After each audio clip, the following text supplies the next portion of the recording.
All right, I am well beyond 6 feet away from anybody, so I'm going to take this mask off. That way everybody can hear me as we proceed through this morning and possibly into the afternoon. Welcome to Superior Court of Chatham County. We have on the docket today the state of Georgia versus Gregory McMichael, Travis McMichael, and William Bryan. Let me just run through where we have everybody and make sure we do have everybody.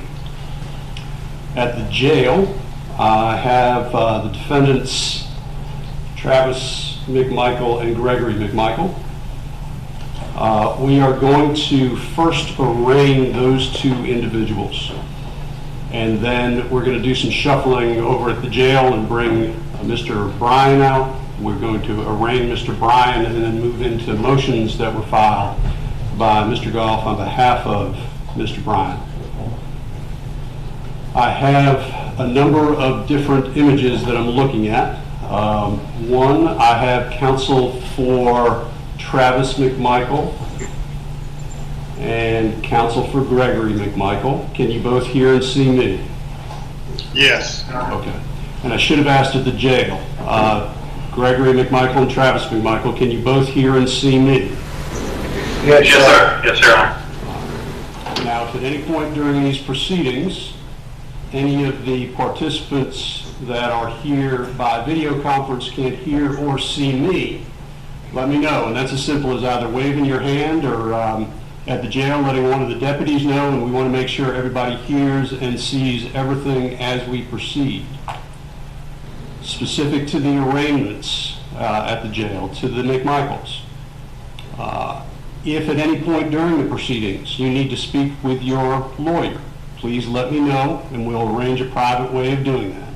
And again, you can do that simply by waving your hand and letting me know, or letting one of the deputies over there let me know. Do you understand? Yes, sir. Yes, sir. Is there an objection to proceeding remotely with the arraignments? And I'll just right now limit it to the McMichaels, then we'll get to Mr. Bryan. Any objection to proceeding remotely on those arraignments? No, Your Honor. No objection. From the state?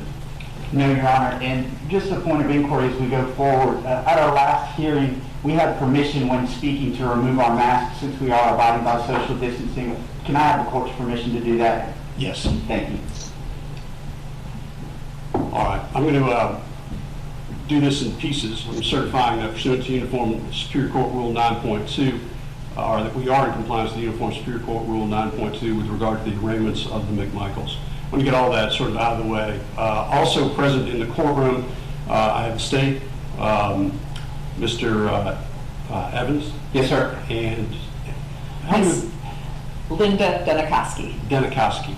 Okay, I want to make sure I got that pronunciation right. And Mr. Goff is here also on behalf of Mr. Bryan. Yes, Your Honor. All right. Any objection to proceeding as the court just informed, taking care of the arraignment of the McMichaels first and then proceeding into Mr. Bryan's case, arraignment and the motions? No objection. Okay, let's go ahead and take care of that matter first.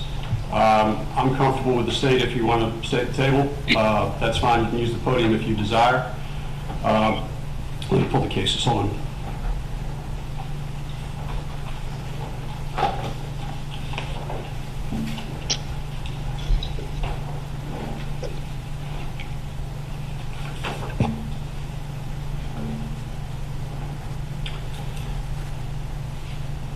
All right, we'll do each one separately. So I'll start with Travis McMichael.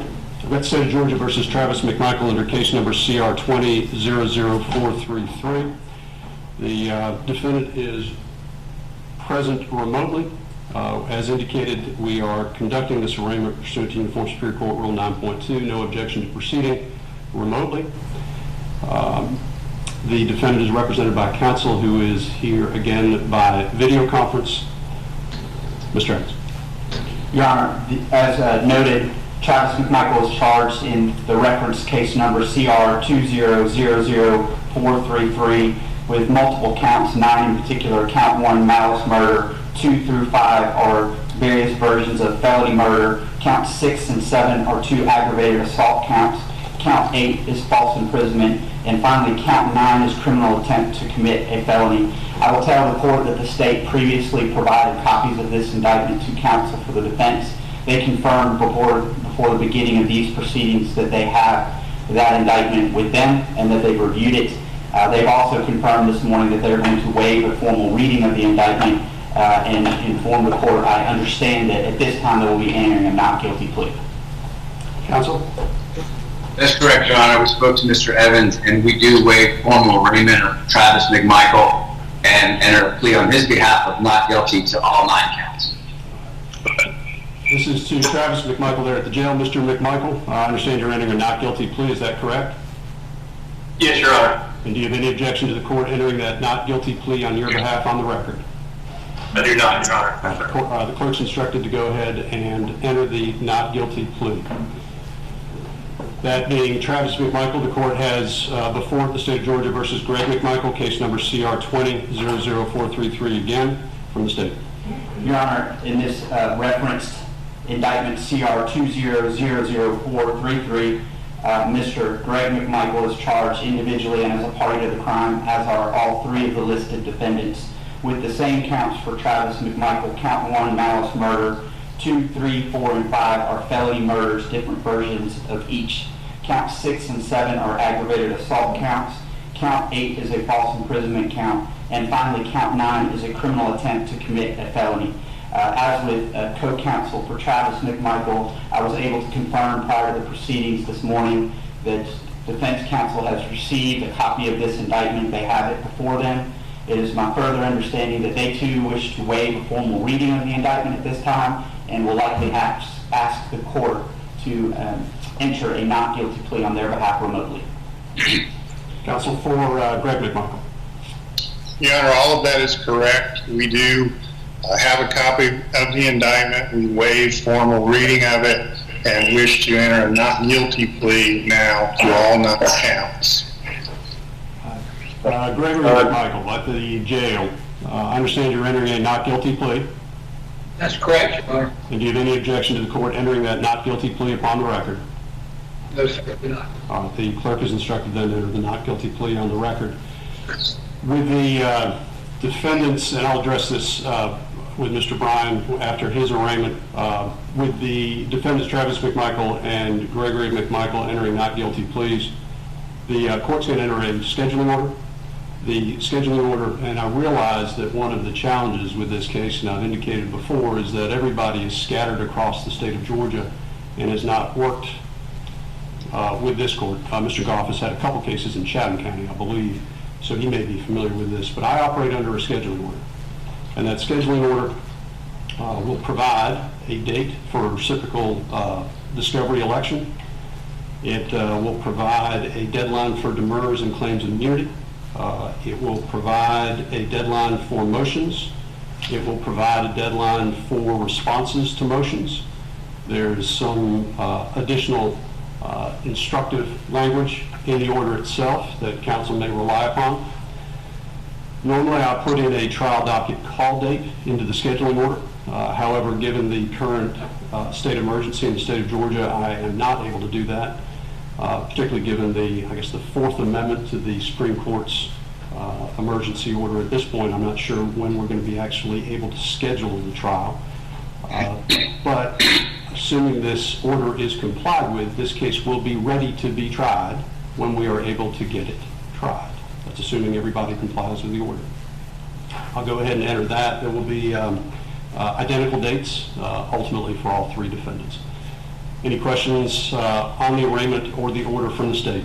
No, Your Honor. Any questions on the arraignment or the order on behalf of Travis McMichael? No, Your Honor. Anything on the arraignment or the order from Gregory McMichael? No, Your Honor. All right, I'll go ahead and enter that. Let me just work through logistics. With counsel for Travis McMichael and Greg McMichael, is it your intent to remain on remotely? And is there any other further business for the court from either defendant?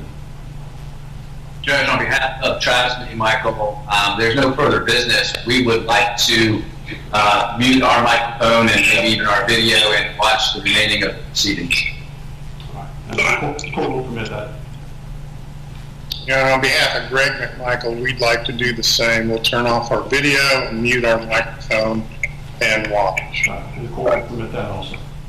Thank you. Thank you. Appreciate y'all coordinating also with Glynn County and making the arrangements for remote access.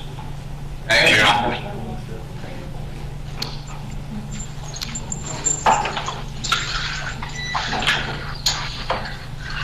All right, we're going to transition then at the jail. We're going to bring Mr. Bryan out.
Do I speak?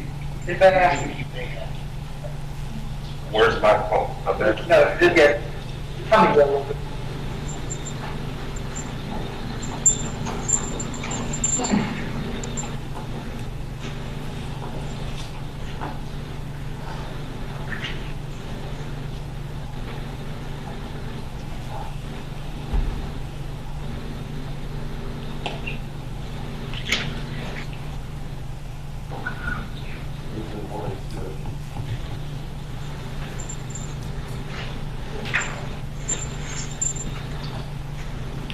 Leave Mr. Bryan in place. All right. Got the State of Georgia versus William R. Bryan, case number CR 20-00433. Present in the courtroom, Mr. Goff on behalf of the defendant and Mr. Evans on behalf of the state. The matter was noticed for an arraignment this morning. The defendant is present remotely at the jail. Mr. Bryan, can you hear and see me? Yes, sir. All right. Now, if at any point during these proceedings you can't hear or see me, please let me know, and we'll make sure that that occurs. And that's as simple as waving your hand or letting one of the deputies there at the jail know. Do you understand that? Yes, sir, I do. All right. In addition, if at any point you need to speak with your lawyer during this arraignment, let me know, and we'll make sure that we set up some way to do that by private line so that you can have a conversation with your lawyer confidentially. Do you understand? Yes, sir. Do you have any objection to moving forward remotely with this with the arraignment here, as well as a number of motions that have been filed on your behalf by counsel? No, sir. Mr. Goff, you are standing. I am, Your Honor. Yes. I have an objection not to proceeding by video conference. I have an objection to my client being required to wear a mask. It was my understanding, maybe it was a misunderstanding. My understanding through the sheriff's office is that he's welcome to take that mask off and place it on the table in front of him. It doesn't look like there's anybody within 6 feet of him. All right, but can he hear me, Your Honor? I haven't gotten to that yet. Okay, well, I don't think he's aware of that. But that would address the mask issue for our client. This other issue has come up before, and that is the wearing of masks making political statements in the courtroom during these judicial proceedings.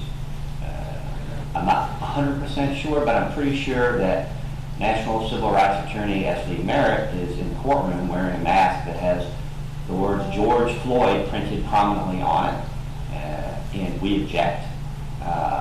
If we are permitted to wear masks making political statements, then Mr. Evans and I and Ms. Holmes should be free to wear not a mask if we wanted to in the courtroom. I imagine the court wouldn't appreciate that.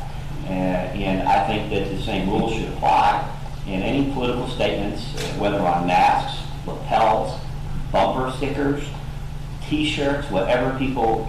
This is not the place for political statements, and we would ask that any individuals wearing such masks be provided content-neutral masks to wear in court.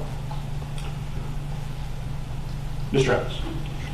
Your Honor, I don't think there's any basis for this objection at present. I'll note for our record that our purposes today are limited to the arraignment and to certain motions that this court will be asked to pass upon, at least one of which is actually going to turn into a bit of a consent, as we'll explain shortly. I say that to say that you're the finder of fact at present, Judge, and I trust that your findings of fact are going to be based on the law and the evidence presented, and that you're not going to be swayed by any person's choice on what they may have worn. We are in a judicial emergency. It's more important to have people in masks than not, whatever those masks may look like.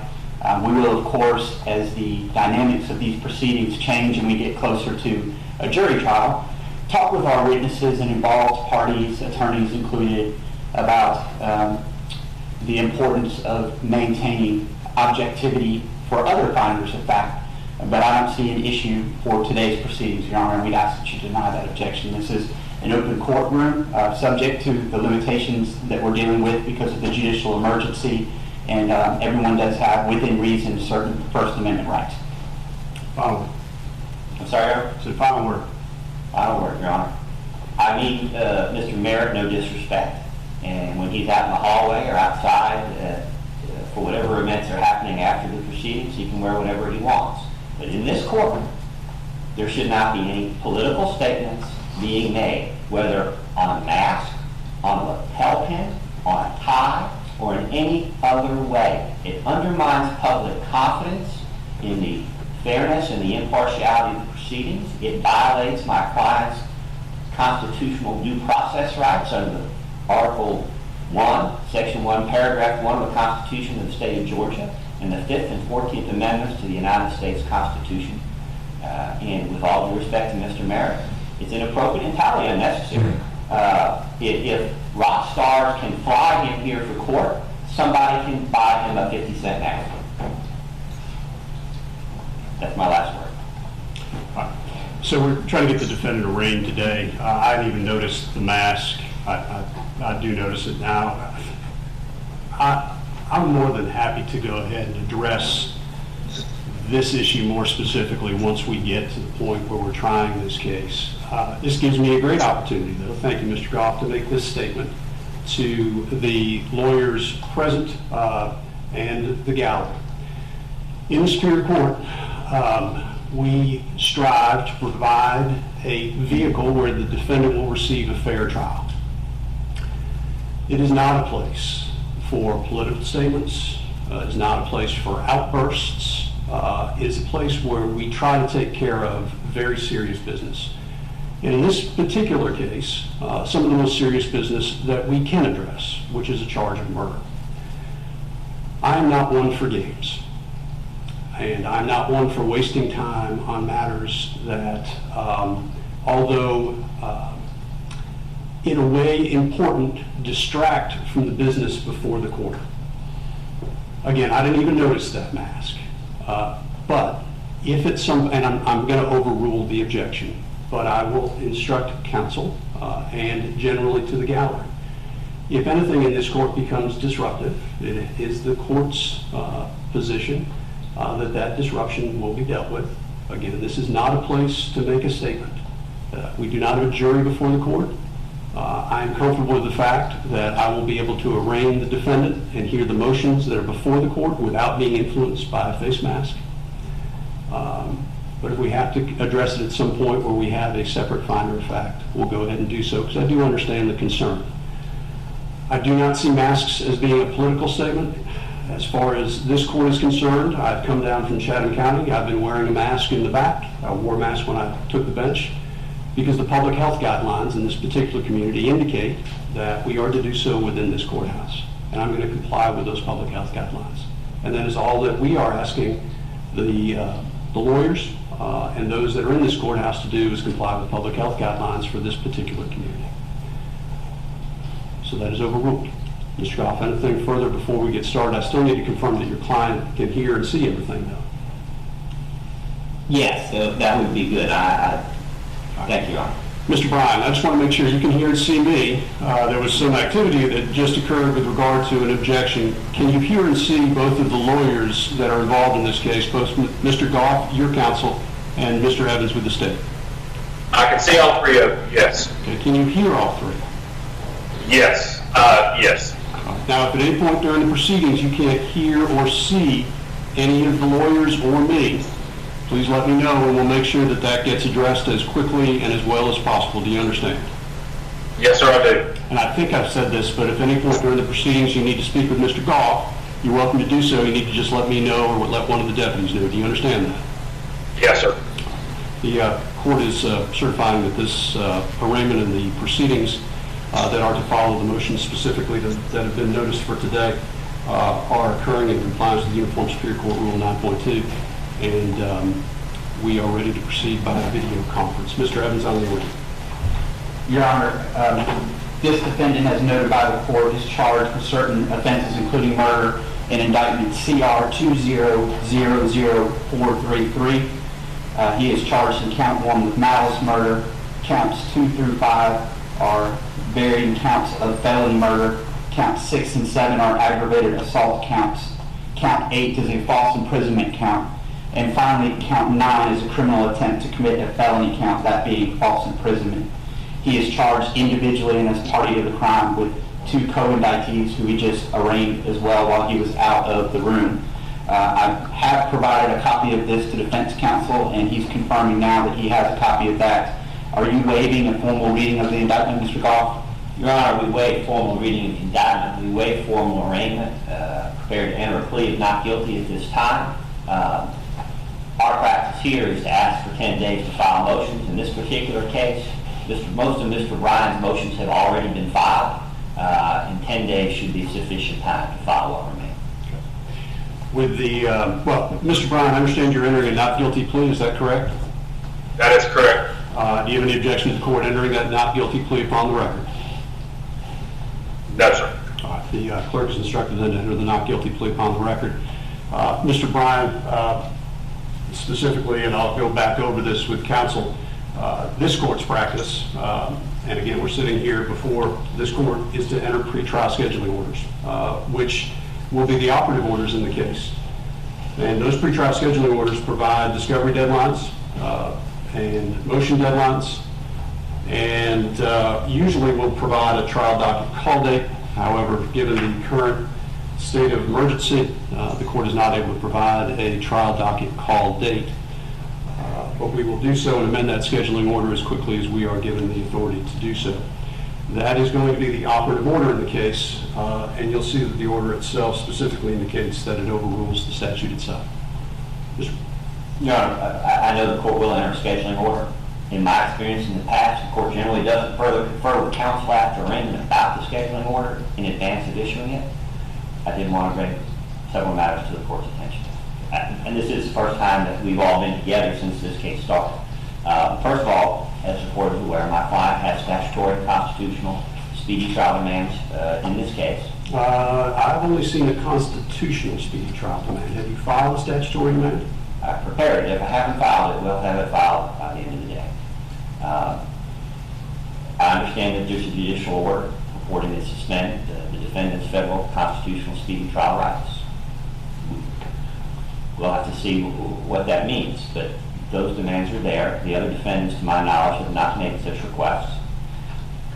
We have filed a motion challenging the constitutionality of the judicial emergency order to the extent that it bars criminal jury trials. Uncharted territory for me. Your Honor may have some experience with it. It's not clear to me whether that's even a motion we can hear in the Superior Court. It may be a matter that has to be taken to district court. I'm not sure how the Georgia Supreme Court hears a motion challenging its own emergency order. We'll consider that, but we are not consenting to COVID-related delay of my client's jury trial. I believe we are alone in that motion. I don't believe the co-defendants have joined in that. So we are asking the court to set deadlines as early as possible so that we're in a position to try this case consistent with my client's speedy trial rights. I've said that. I'm not expecting any response. When the court goes home and enters its scheduling order, I just want the court to be aware of those concerns. Scheduling order is ready to go. I'd like to move the case along, just like you'd like to move the case along. So we are here in Glenn County, ready to go. Last but not least, I believe the court misspoke earlier. The court is from Your Honor is from Chevy County, but we've not consented to a venue change. I don't believe that anyone's moved for a venue change. Technically, we are on the Superior Court of Glenn County. Nothing I do today, I wouldn't want that to be interpreted as a consent to a change of venue. I don't think that was intended, but I just want to be clear about that. I'm not sure what I said. If I said anything about Chatham County, it's simply that there's a Chatham County judge that came down here to Brunswick to hear a case. And we're glad you're here. Thank you, Your Honor. Mr. Travis. I'm not sure much of a response is required, as those issues don't appear to be ripe, and your scheduling order for this morning was rather specific. I do note that I received notification of e-filing of a number of motions this morning around 8:30. I have not looked at those other than one, and I just don't think it's right to address those issues at present, Judge. If you think otherwise, we'll just need a little bit of time to print those off, but they haven't been provided to us other than I think I've received the notice of the e-filing. Yeah. Just again, by way of explanation, because this is the first time we've all been together, I normally don't notice hearings the way I'm noticing them in this case. And the reason that I'm trying to be very specific about what is being heard by the court is because a lot of folks are coming in from a lot of different places, and I don't want anybody to be surprised, thrown off balance, however you want to describe it, by the court picking up a matter and forcing a hearing along. I try to avoid that. You will notice that this court's practice is to hopefully be out in front of cases far enough where we know where we are and where we're headed, and there's not a lot of surprises. So I intend to stick with what was noticed. I did receive from the clerk this morning a pile of additional filings that came in late yesterday, candidly, after I left the office, so I didn't see them until this morning. I saw there was, for example, the motion that Mr. Goff filed with regard to the judicial emergency. Other than looking at it, I haven't had an opportunity to really consider what's there, what the issues are. And again, I don't even know whether this would be the court that would be able to address those issues. It's a Supreme Court order. I plan to comply with the current emergency order out of the Georgia Supreme Court until otherwise directed. And to be clear, Your Honor, I wasn't asking the court to hear any of those motions this morning.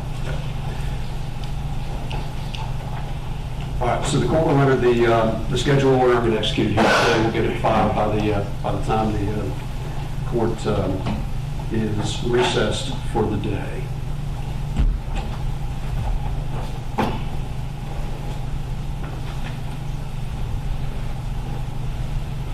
Tried to put together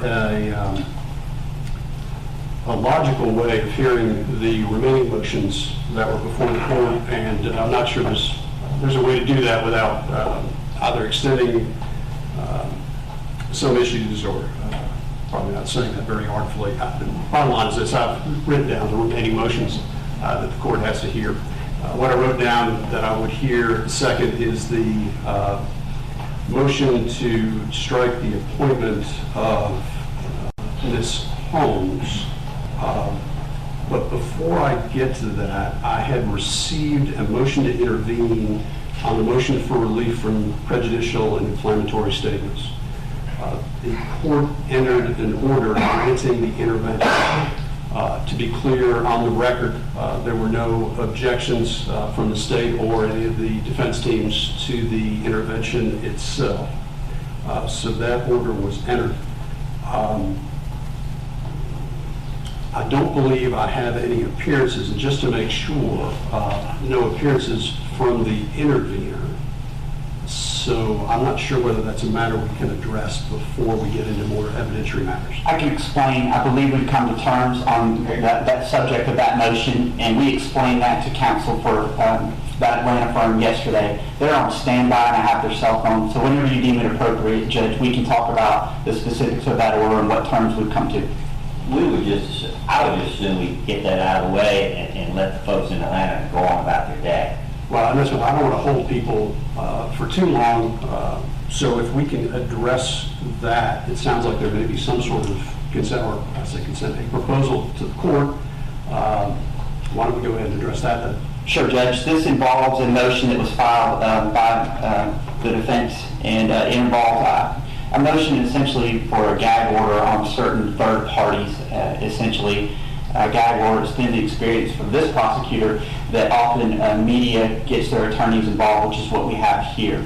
And those interveners were prepared to argue from their standpoint because it might impact their clients, the media, and their ability to access the courtroom. So we had discussions through past couple of days. Mr. Goff reached out to me initially. We've gone back and forth on that. And the consideration that basically Mr. Goff was most concerned about was whether or not the state would be turning over any of its case file or information other than public information to counsel for the victim's family or for the victim's family directly. And as I explained to Mr. Goff, and will explain to you, I don't think I've ever done that in a pending case. It certainly wouldn't be subject to open records because of the status of it being a pending case. So I confirmed for Mr. Goff that we had no intention right now of providing that to the defense or their representatives. I've informed them of that as well, and they're well aware that they're not going to get that from us while the case is pending at least. There might be a future date where that becomes right to hear. So after discussing that, I believe Mr. Goff can confirm that that's satisfactory for his client, and once we've made that record, it's my understanding that he's going to withdraw that motion as there's no need to advance it. Can you confirm? That's correct, Your Honor. The motion would be moved.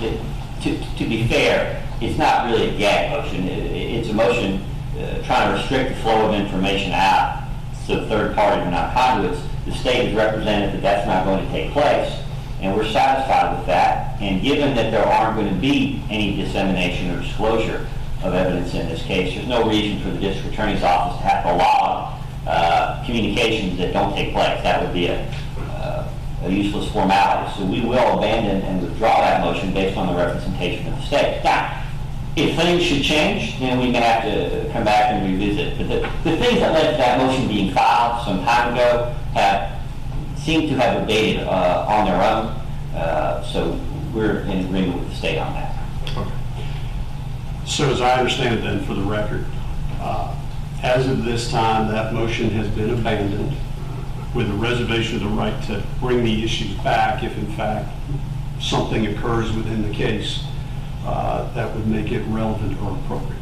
And that is, of course, based on the representation of the state here today. I'll consider that matter abandoned under those circumstances then. I don't have access to the folks in Atlanta, so I assume, Mr. Evans, you'll let them know that unless they've got some further business before the court, we will go ahead and release them. Yes, sir. We'll make sure that that information gets to them. I suspect they're probably watching real time from Atlanta now. They did tell me that they had no intention to travel based on what we had shared with them, but would remain on call. I told her if she didn't hear from me that likely things went as planned. But I'm sure she's aware. We'll make sure during a break that we also tell her directly. And you know, I hate to impose on the court, but I need a bathroom break. So a 5-minute recess would be greatly appreciated. That's fine. Let's go ahead. The next matter the court would intend to address then would be the motion for, motion to strike the appointment of Ms. Holmes. We'll plan on addressing that matter. Of course, the clock is over. Let's plan on the top of the hour, 11 o'clock. We're in recess until 11 o'clock. That's right. Mr. Goff. Yes. Hey, sir, when we come back, if you can center yourself in front of that computer, we can't see you over here. You're getting. Okay. I'll rearrange on the break. Thank you. Yes, sir.